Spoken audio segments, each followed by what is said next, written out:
across the Savannah grasslands, a quiet procession moves forward.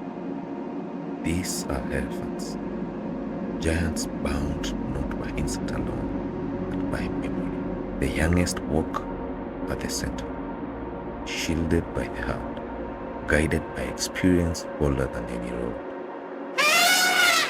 On their backs, ride cattle egrets, small white birds that thrive in the giant's shadow, feeding on insects stirred by each tree. This is not coincidence. It is cooperation. In the world, survival is rarely solitary. It is shared.